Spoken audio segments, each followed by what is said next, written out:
Wednesday, December 21st. Happy winter solstice, everyone. Brian here. I hope you're doing well. This is going to be our last video for 2022. And today we're going to be doing a garden and backyard update. So I'm going to start first by showing you our patio as it is currently. It's a work in progress, and hopefully next year we will be able to get some pavers down, and then we're going to build some planters. And right now we have this border created so that we can let the chickens know that they're not supposed to go over. Chickens can jump higher than this, and so far if we just let them train them, they'll eventually know not to come in here. Just like with our garden here, they know not to go in there, so we don't have any issues with the chickens tearing it up. So one of the things that I was able to do with our old patio is save the lumber. And if you saw some of the updates from summertime, I was finally able to build something with it, like this table here. And we reused some of the hardware, metal hardware, to help make this thing nice and sturdy. And in this corner, we get a good amount of sunlight, starting from the morning time all the way to the end of the day. So it's perfect for our citrus trees that we have here. And just want to give you a quick highlight on some of the citrus that we have here. Earlier this year, we harvested our first ever Bahobza blood orange, and these are fruit that we grew from grafting them onto these root stocks. So this one over here is another Bahobza, and I'm very excited about this one because I'm interested to see if there are any types of influences, whether positive or negative, from grafting a sweet orange onto a sour portion of the tree, because this one's grafted onto a Eureka lemon. You can see that lemon over there. So we're going to be tasting that one this coming year, or next coming year. And then this one here, we have this is the gum sun, gum sa. It's a Vietnamese variety, and it came to the United States in the late 1800s. And it is also known as the King Tanger. It's very significant in the citrus world because a lot of the modern mandarin citruses that have become really popular are basically have the genetics of this mandarin in it. It's a very productive mandarin variety, and you can see how much fruit there is on there relative to the size of the tree. But at the same time, this is more of the original mandarin, so it doesn't have a lot of the flavors that have been developed into the modern mandarin. And speaking of modern mandarin, this summer I added another one to our citrus collection so that we can have succession mandarins. So we have this Shasta Gold mandarin tree, and this one is a patented variety, and it's developed by the University of California, and it's developed from the King Tanger gum sa genetics. So that's one of the interesting things about these mandarins.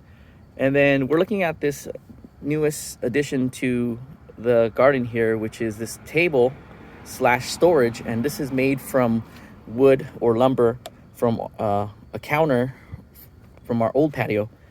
And one of the reasons why I wanted to save our lumber is because the patio was built a long time ago and with old growth lumber. So what's old growth lumber? Old growth lumber is from trees that have been growing for hundreds of years, and as a result, the tree rings are very tight. You can see here, they're very tight compared to, say, newer lumber or from trees that have been farmed and harvested. And you can see the rings, the colors are there. And this material between the bands here is very soft, so it's prone to rot, and it's prone to bug and insect infestation like termites, or in the case here, you see some holes here. These are actually tunnels from these beetles that would eat them. And so it's a real shame to throw away really good old growth lumber, and I had to save it above everything else. So That's why we have this. And then here, it's a good way to store a lot of our garden poles that we have and use. And the legs are made from some, this is newer lumber. This is from some wood that my brother's friend no longer needed, so we made a table out of this thing. The other thing that we're looking at are these blue containers. These are Bootstrap Farmer containers. I like Bootstrap Farmer because they make really robust containers. The plastics are nice and thick. These are recycled number 5 plastic. And when I looked at these online, I thought they were a lot smaller, but they're a lot bigger than I was expecting. So now we're finding a different use for them. And I'm hoping to be able to grow a lot of things quickly by direct sowing them. And when I direct sow, the effort's not wasted by a bug chewing it down. And then also we use fewer seeds because we don't need to sow as many seeds in anticipation for the seedling to be eaten. So we have some bok choy and some gailan here. The other thing that I was experimenting with is sowing carrots. So here we have some carrots, and these are succession. And then I started some more yesterday. And when it comes to carrots, I splurged and got some pelleted seeds. They're easier to handle, so you can see how uniform the plantings are. So we don't have to come in and thin it out too much. It's been working out really well. We're getting some baby carrots. So I plucked this one yesterday, but forgot to take it into the kitchen. So we're getting some baby carrots, and then I'm gonna leave some these other ones to grow a little bit longer to see how big they'll get before they don't taste as good. So that's what's in these Bootstrap Farmers containers. And then over here, we're still working up our way on the slope here because this is the north portion of our property. And then when the sun eventually gets above the slope there, we're gonna get a lot of sunlight during the day, throughout the day. And it's good for plants that like a lot of sunlight, like these brassicas. So here we have some cauliflower, some broccoli, some gailan broccoli hybrids known as sprouting broccoli in there. And then the other thing you see over there, those tufts that look like green hairs, those are shallots. And I found that shallots really need a lot of sunlight. And this year we're hoping to grow more of our own shallots because they're difficult to find at the market. And when you do find them, they are hard to work with because some of them have begun to break down. And for me, I like to slice them up, deep fry them, and add them to soups and other things because fried shallots have this really nice umami flavor. And then down here we have some succession bok choy that we got growing. And then at the end there's a more mature purple broccoli. So we'll take a closer look at one of them down here. And we got a truck going by, so I'm gonna try to talk over it and drown it out from your speakers. We have some more shallots here. So over there, those are true shallots. They'll grow from the bulbs and they will never form seeds. These are shallots, but they grow from seeds. So this is a zabroon shallot, and it's a they call it drumstick shallots because they have this drumstick like shape, kind of like your thumb here. The other thing we have is a succession sprouted Chinese cabbage. This variety is 1 kilo slow bolt, and the most famous Chinese cabbage variety is Napa. So you'll often hear people call this type of cabbage a Napa cabbage. We got a bunch of what is this, strawberry plants here. This is a Gaviota variety. And then we have some fingerling potatoes that are growing out of this green stalk here. And then over here, we have a couple of tomato plants here. Last year, I experimented with this tarp that was left over from construction and grew some summer squash during our winter time. So I'm hoping we can get some tomatoes by growing it this way.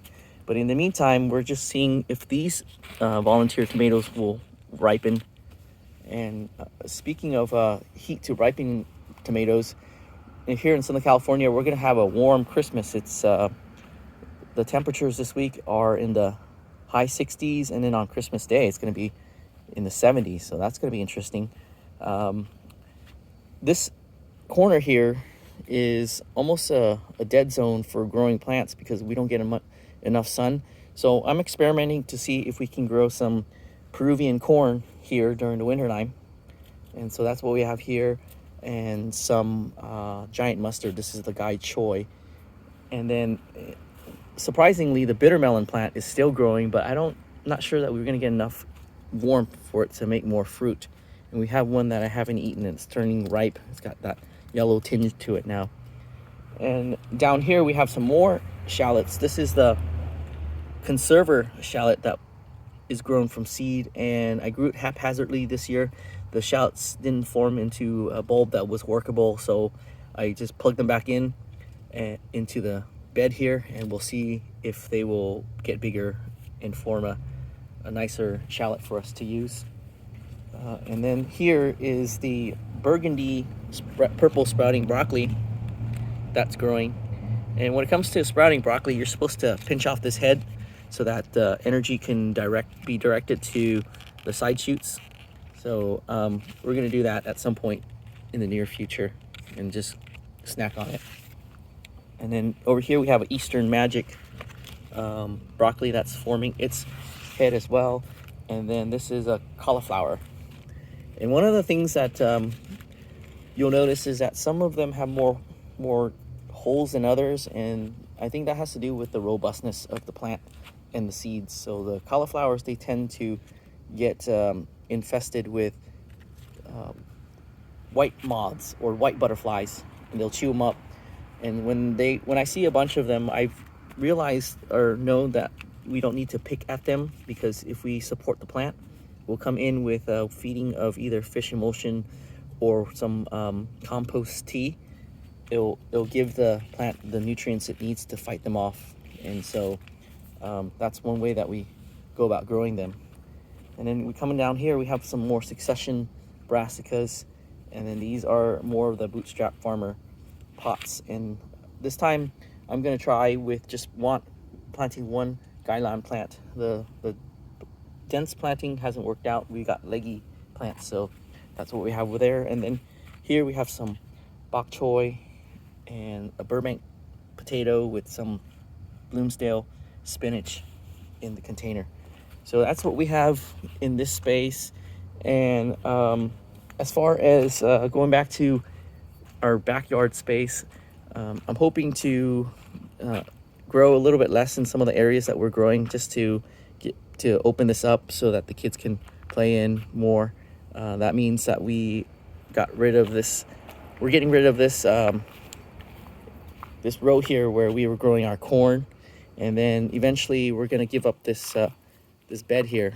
We have some potatoes in there right now, and so well, I'm hoping to open this up, and then as we get this space back, we'll clean it up some more. A lot of this stuff down here, we do a chop and drop. So just prune back our Atamoya fruit tree recently. And this Atamoya fruit tree has surprised me in the rate at which it grows, because when we purchased this tree, the trunk was the girth of my thumb, and now it's the girth of my arm. And that's after the giant elm tree on the slope there was cut down, and it gets a bunch of sunlight now.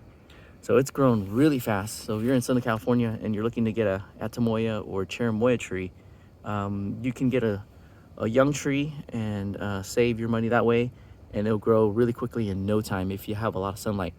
And so as a result, there was that mandarin tree over there that was planted right next to it. And originally with this planting, I thought that the mandarin tree would actually grow tall and above the Atamoya, and that hasn't been the case. So now the Atamoya has blocked out the sunlight from our citrus, and last month I dug out the citrus and moved it up there, because citrus need sunlight, direct sunlight, otherwise they will not grow. They'll actually slowly die. So that's why that one's up there. And let me take you in for a closer look at the Atamoya, and this variety is called the Gefner. Let's see here. Here's Here's a fruit right here, and it will be ready to eat in a couple months. And one thing about the Gefner Atamoya is that it is self-pollinating to a certain extent. So I can see on this tree here we have a couple of fruit that are self-pollinated and self-pollinated well, so we have nice large fruit. But if we want more fruit, we have to actually hand pollinate the Atamoya and Cherimoya, because there are not natural insects that will pollinate them. And if you're not familiar with the Atamoya, the way the pollen works is that the flower will start out as a male flower and it will become a female flower. So it's pretty laborious to do, to hand pollinate, because you have to come out during the day when the flower is a male flower, collect the pollen into a dish or container, and then come back at the end of the day when the flower is a female flower, and then take that pollen and brush it in there. So it's a lot of labor to get a lot of Atamoya. So if you're after Atamoya but you want something that's a little bit more self-pollinating, then the Gefner variety is the one that's known to do this by itself. But if you have a big tree, just a numbers game, some stuff will get pollinated and then you'll get fruit. So the bigger the tree, the more fruit you're gonna get. I'm gonna come back down this way and show you our green stock with our different varieties of strawberry. We have the Albion here, and looks like Sequoia has some flowers. So with the strawberries, we plant different varieties, just like with the citrus, we plant different varieties so that we can get succession harvests. And there is, I always want to call this a Napa cabbage, but there's this Chinese cabbage here called the 1 kilo slow bolt. It's the same type as the Napa cabbage, and we have a good size one. We planted 3, we already harvested 2. We had some hot pot with them, and then we're gonna make some pot stickers with the other one. One thing about the Chinese cabbage is that they really like drainage. So this method of growing them has worked out really well. And another method is to grow them in nursery containers, kind of like these ones here, the ones that you get your fruit trees in. So that one is a good way to grow them. And I want to come back to our messy area here and show you some plants that we have. This is another citrus that was recently added this summer. It's a variegated calamondan. It's also known as a calamansi, and it is we're going to grow this one in a container because it's got these really pretty variegated leaves. And then the other day this fencing fell down, and the chickens went in and they got really confused because they thought they can have this space again, and they chewed down our wasabi plant. So it's been growing really well, and it made a lot of leaves, and you can see the stems that are still there, and each one corresponded to a nice green leaf. But they'll grow again, and in the meantime we're better protecting the wasabi plant so that we can hopefully get some nice wasabi harvests in a couple years or later this year. It's a very slow growing plant, and I'm still trying to figure out how to grow it here in Southern California. But that's something that has been fun to do, frustrating at the same time, but it looks very hopeful with this method of just growing it like a normal plant rather than to complicate it by growing it in hydroponics or covering it with cloth and all that stuff. So yeah, that concludes our last update for this year. I want to thank you for your support this year and previous years. It's been really nice to be able to garden and share what we're up to with you, and I look forward to talking with you in 2023. I hope you have a wonderful new year, and we got lots of things to look forward to in 2003, and I'm sure that's the case with you guys as well. So see you in 2023. Happy holidays and Happy New Year.